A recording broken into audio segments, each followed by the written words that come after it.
Bom, e em termos de investimentos anuais em infraestrutura? Quão importante é o investimento em infraestrutura para cada um dos países? Aí nós temos a média de 1992 a 2011, então são 20 anos de média, levantados pelo McKinsey.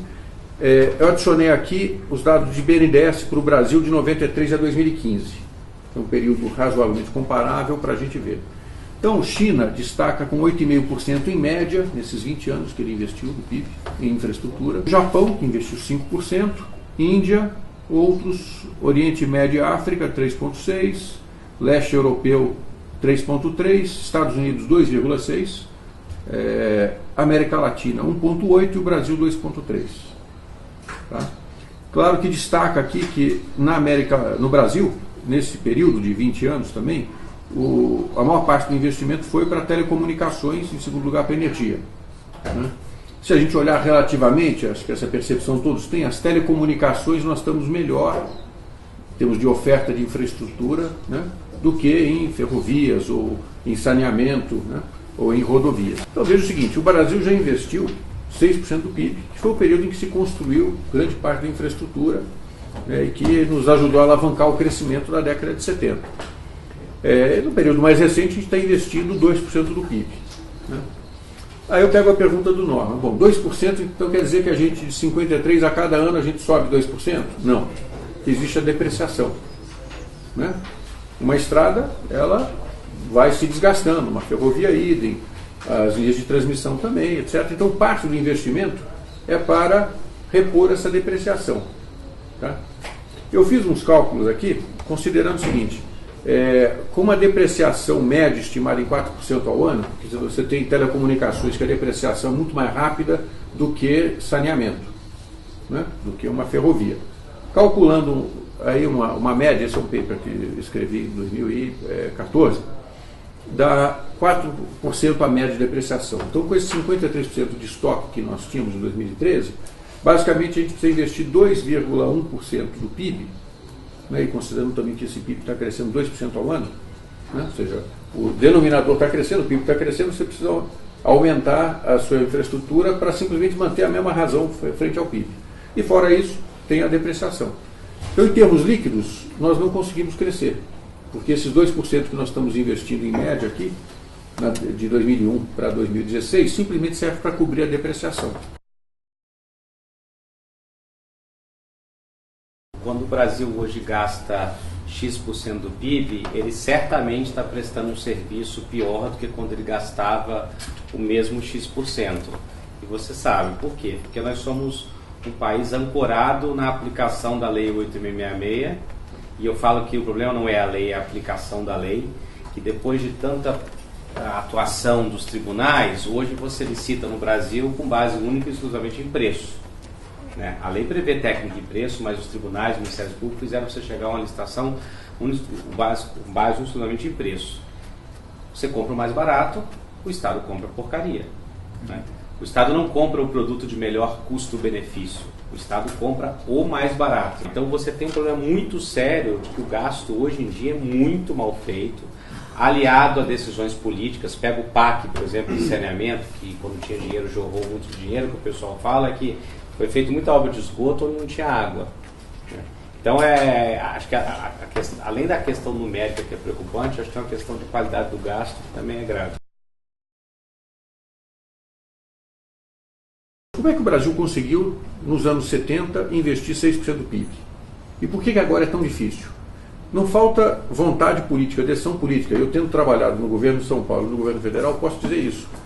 E não são só esses governos. Governos anteriores também tinham a decisão, quero investir, etc. Só que tudo é muito lento, muito moroso, e o que eu queria trazer aqui para os senhores e senhoras é a percepção de que isso mudou em relação ao que era nos anos 70. Na década de 70 e 80, você tinha basicamente um planejamento que era feito por empresas como o GEIPOT, que era o Grupo de Política de Transporte, Rede Ferroviária Federal, Departamento Nacional de Água e Esgoto, de Telecomunicações, as estatais. As obras eram feitas por empresas estatais, DR, DENIT, Valec, Rede Ferroviária, Telebrás, Petrobras, Eletrobras, etc. Então o governo tomava a decisão de fazer as obras e fala, olha, toca, vai fazer.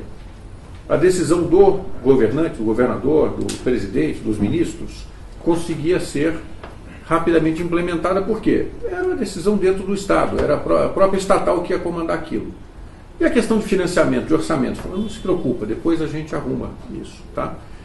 Se financiou basicamente com orçamento público, tinha recurso no orçamento público naquela época, e se tomou muito financiamento em moeda estrangeira, né, com os bancos internacionais, etc., até que veio a crise da dívida internacional e a subida de juros americanos em 79 e 80, com Paul Volcker, que com juros flutuantes em dólar da nossa dívida, estourou todo o sistema. E aí nós entramos com um problemaço para as estatais, para o governo, para todo mundo que tinha tomado dívida. Não tem mais aquele bolso fundo para as estatais fazerem, vivemos um ambiente democrático, vamos abrir, inclusive, para que o setor privado participe, não como contratado, mas como concessionário. Então o processo, primeiro, o planejamento agora é feito pela EPE, DENIT, VALEC, Infraero, agências reguladoras e governos.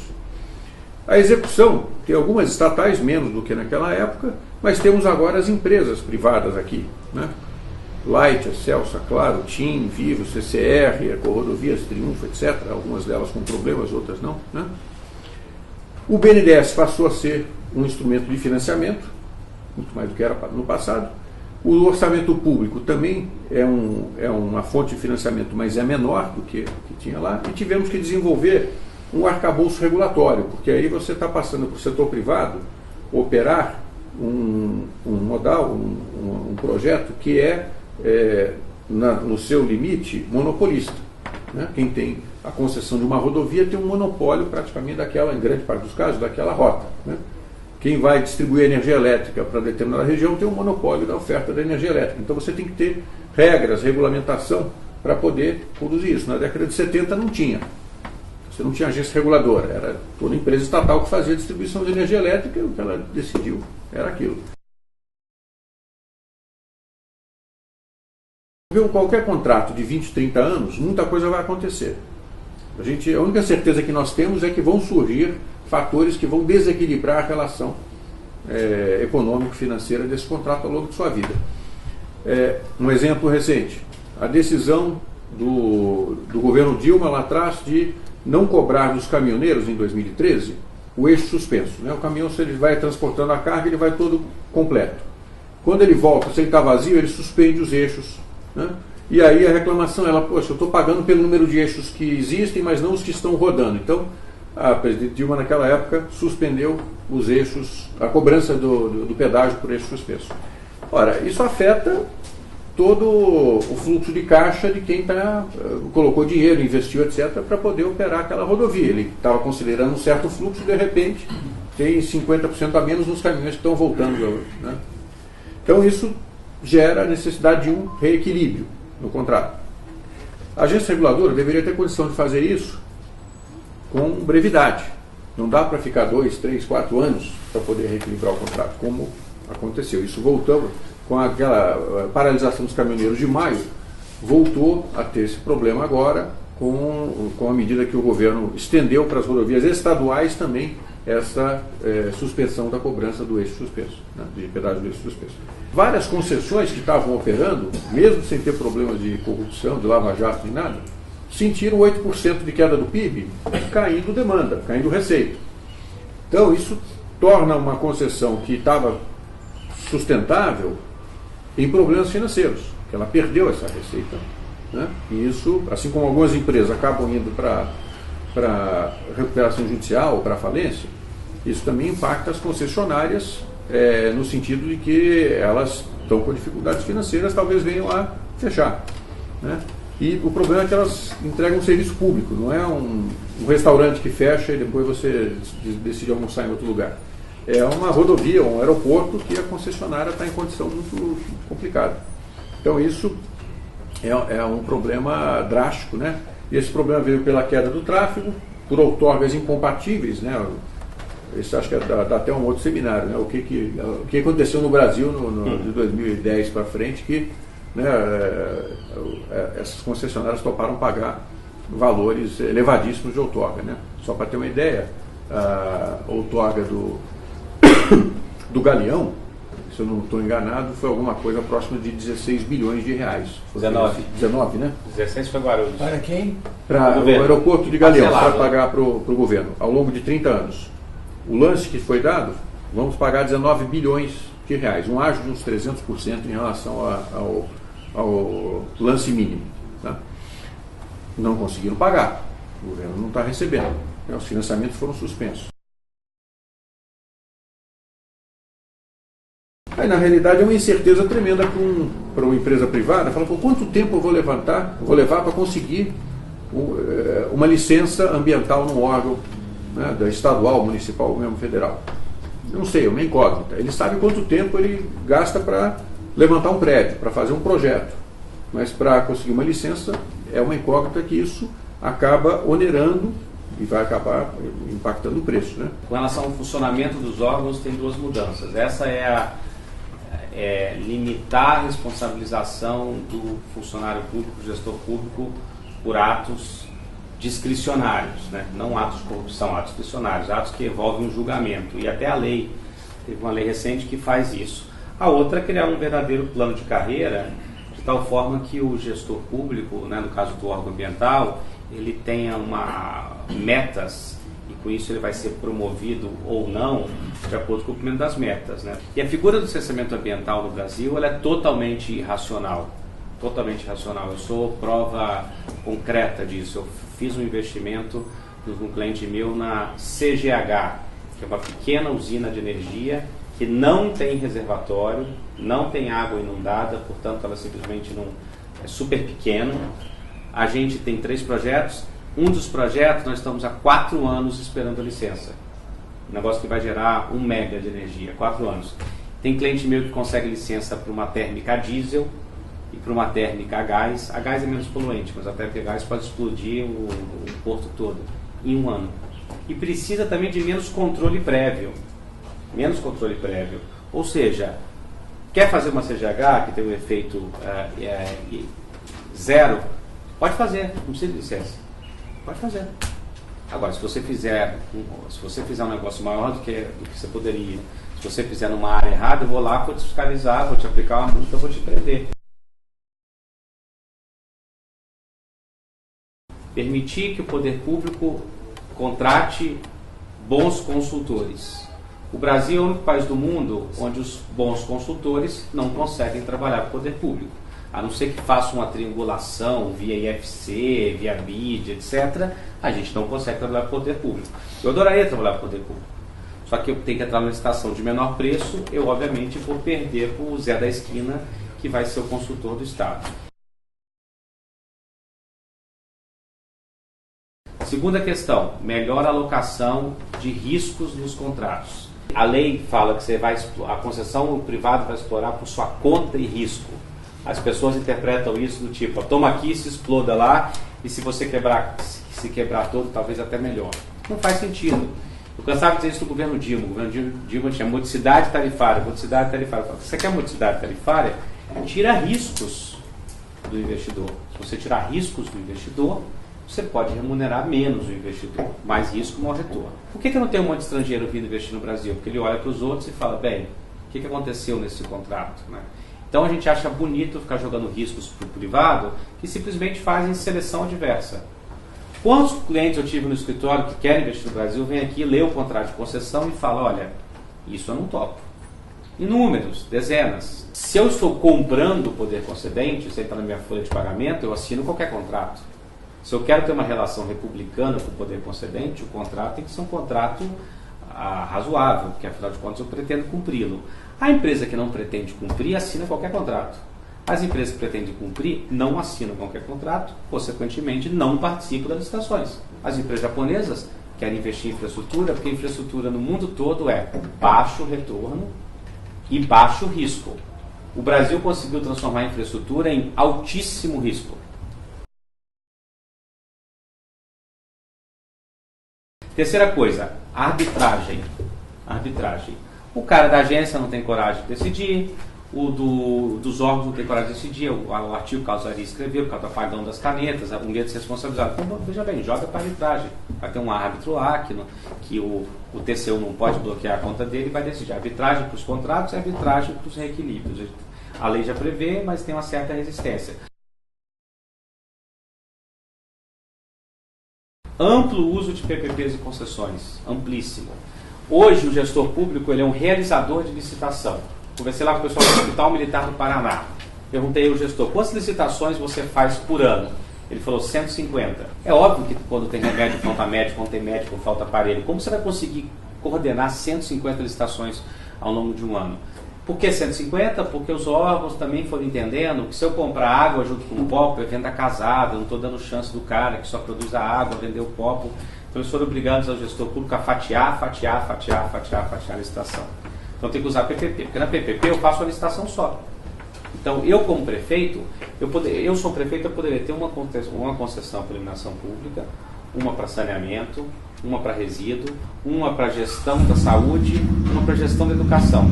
90% dos meus contratantes estariam limitados a 5 contratos, onde eu conseguiria fiscalizar, porque são 5, não são 500, e eu teria tempo para pensar a gestão pública e não ficar fazendo licitação, menor preço. Aí o cara vem e me entrega, que nem as lâmpadas da Marginal. Licitação lâmpada de LED. Veio lá um picareta, entregou uma lâmpada que durou 6 meses e foi embora. Quando foi embora, não é que ele foi embora. A empresa que ele existia acabou, fechou, está lá, não tem nada, vai para a próxima. Privatização. Felizmente esse assunto está vindo à tona. Na época da Lava Jato, eu ficava conversando com os repórteres, eu falava, eu não entendo como a conclusão óbvia de tudo que aconteceu na Petrobras não é privatize a Petrobras. Eu não entendo. Felizmente, agora as pessoas têm coragem de falar isso e não tomam tomatada na cara. Essa discussão não é ideológica. Se você quiser discutir comigo qual seria o melhor modelo na Noruega, a gente pode ter uma discussão ideológica se vão privatizar, se vai ser estatal. No Brasil não funciona. A Sabesp perde 36% da água que ela produz. Número dado pela própria Sabesp, 36%.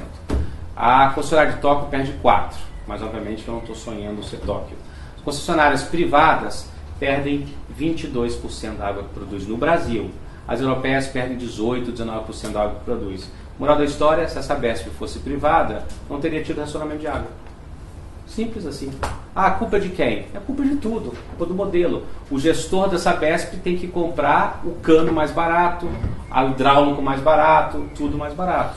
Não funciona. O gestor da Sabesp é obrigado a pagar a um mecânico que mora no interior de São Paulo, onde o custo de vida é 10, o mesmo salário que ele paga para o cara em São Paulo, capital, por causa da isonomia de ser que tem no setor público. A gente tem algumas coisas aqui que são horrorosas. Por exemplo, a lei da PPP fala que o município só pode gastar no máximo 5% da receita corrente líquida com PPPs. Por que isso? Para evitar que o cara saia fazendo estádio, um monte de loucura. Iluminação pública é um segmento onde a prefeitura já gasta o dinheiro. Então, o que nós estamos tentando fazer, ao invés dela gastar comprando lâmpada de quinta categoria na Lei 866, que vai durar 6 meses, é gastar num contrato onde você vai pegar um privado, ele vai ter um contrato de 30 anos e ele só vai receber por resultado. Eu adoro dar o exemplo de rodovia e dragagem. Contrato tradicional. O governo vira lá e fala, vou contratar uma empresa para fazer a manutenção da rodovia. Tá? Contratou lá a empresa que vai cobrar mais barato.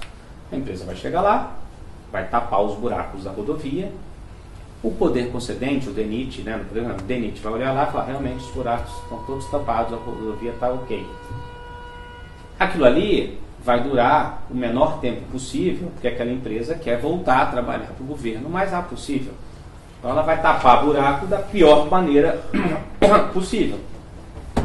E aí o governo vai lá e tem que fazer uma outra licitação 6 meses depois. Quando você faz uma PPP, é como se você virasse para esse cara e falasse o seguinte, olha, você é responsável pela rodovia estar perfeitinha pelos próximos 30 anos. Todo mês eu vou olhar. Tá ok, eu pago, não tá ok, eu desconto. Todo mês. Moral da história, o que esse cara vai fazer? Ele vai chegar lá e vai consertar a rodovia da melhor forma possível. Ao invés de jogar um asfalto e ir embora, ele vai refazer a rodovia porque ele está recebendo pelo resultado durante 30 anos. Então, por isso que é tão importante a gente contratar no longo prazo. Rever políticas de conteúdo local. O Brasil é gênio. Então, o Brasil inventou que nós temos que produzir no Brasil o painel solar. Nós temos que produzir no Brasil o gerador da turbina, do gerador do parque eólico. Qual é o efeito prático disso? Eu crio aqui 2.000 empregos, tem umas 4, 5 fábricas, aí eu gero, aí a minha energia vira a mais cara do mundo, aí eu destruo 200.000 empregos, porque eu acabo com todas as indústrias eletrointensivas, com toda a minha concorrência, por causa de um lobby para ter o conteúdo local em meia dúzia de empresas, fazendo com que a energia do Brasil, como você bem colocou, uma das mais caras do mundo, há 20 anos atrás era uma das mais baratas do mundo. Por isso que o Brasil tinha indústria de alumínio, um monte de coisa, porque era eletrointensivo, porque a energia aqui é muito barata. As empresas estão no Paraguai, onde a energia é muito mais barata. Financiamento em moeda estrangeira. O Brasil adora, quando você vai discutir isso em vários foros, mas eu falo, o Chile faz assim, a Argentina, a Colômbia, o Equador, todo mundo faz assim. Mas o Brasil é diferente. Eu acho que o Brasil pode ser diferente para pior, para melhor, infelizmente, muitas vezes eu acho difícil. O Brasil não é diferente. Então, quando você olha Chile, Argentina, México, todo mundo, como que você financia? Não tem BNDES. Não tem BNDES na Colômbia, os caras estão fazendo 200 rodovias. Não tem BNDES no México, não tem BNDES em quase nenhum lugar. Como que as pessoas fazem? Elas pegam financiamento no mercado externo. Se você não tem poupança, como o Brasil não tem poupança, você pega financiamento externo. Vários países do mundo cresceram sem poupança, com financiamento externo. Ou seja, eu pego um financiamento em dólar, invisto no meu projeto e pago em dólar. Para isso ser possível, eu preciso criar condições de eu pegar um financiamento em dólar. Quais são essas condições? Eu poderia ter contratos de energia, por exemplo, que eu estou vendendo energia dolarizada. Mas vai ter uma macro desvalorização, etc. Não. Você tem 100 megas de energia. Coloca 20% dos contratos dolarizados, isso é gestão de risco. Não fica tudo no IPCA. Né? E aí você vai poder financiar em moeda estrangeira. Por quê? Porque o financiamento público, ele tira dinheiro da educação, porque tem altos subsídios. Outra coisa, a gente tem que combater um certo ativismo judicial. O juiz do Pará deu uma liminar para obrigar o governo a parar o processo, a suspender o processo de licenciamento, de condução da Ferrogrão, porque a Associação Nacional dos Transportadores Rodoviários de Carga a Ferrofrete, disse que disse que o governo não estava seguindo o procedimento tal. Olha, isso é o óbvio, Lulante.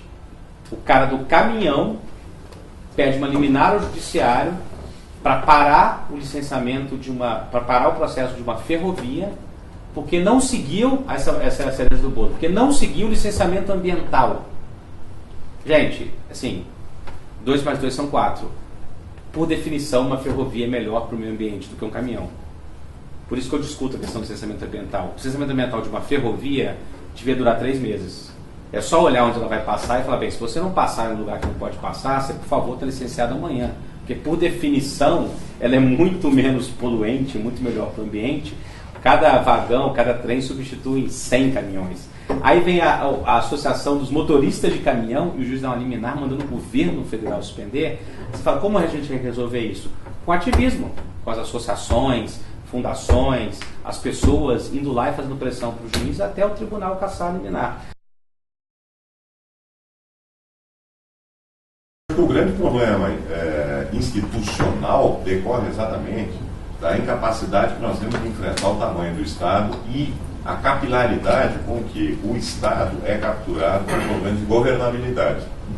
Então nós discutimos aqui boa parte dos problemas que aparentam ter um problema de governança, do ponto de vista corporativo, com tudo aquilo que nós sabemos, delegação de poder dentro de um ambiente micro, espacial, inclusive, das organizações. Mas, na verdade, todos esses problemas de governança que passam pelos problemas de corrupção empresarial, pela forma espúria com que ocorreram relações entre o público e o privado e do privado para o público, só promete que a preocupação e a solução vem dos problemas de compliance, da maneira como que a Siemens administrou a sua transição, como a Volkswagen, num outro ambiente, também o fez. Só que o problema da governabilidade é que cria esse ambiente de alta resistência e reatividade quando falamos da palavra privatização. Tem um exemplo? Nós estamos falando de saneamento. há 2 semanas atrás, passei um tempo lá em Teresina, onde a EGE, que foi mencionada aí, assumiu uma subconcessão da AGESPISA há um ano. Há um ano, 4% do esgoto era captado em Teresina. Tratado. 2% era tratado. Nossa. A capacidade de 3 estações de tratamento de esgoto existentes, né, é suficiente para atender a 60% do esgoto produzido em Teresina. Só era tratado 2%. Por quê? Porque não tinha rede. Mas tinha a estação foi feita. A estação estava O lá. PAC chegou lá, meteu dinheiro. 3 estações, tá? Na Zona Leste, na Zona Sul e na Zona Norte de Teresina. Estava lá. Ou seja, teve planejamento. Teve planejamento. A execução da rede de captação era absolutamente ridícula. A EGE, em um ano, elevou a captação de esgoto dos tais 4% para 26% agora no final desse ano. Fazendo o quê? Simplesmente gestão. E uma pequena mudança tecnológica. Com o quê? Simplesmente substituiu o método de abertura de trincheiras por um sistema de valentadeiras mecanizadas com teodolito eletrônico e laser. Que é o que é usado aqui em São Paulo, muitas E vezes. que aumentou a produtividade em 3 vezes, sem contar que a reparação asfáltica toda é feita concomitante.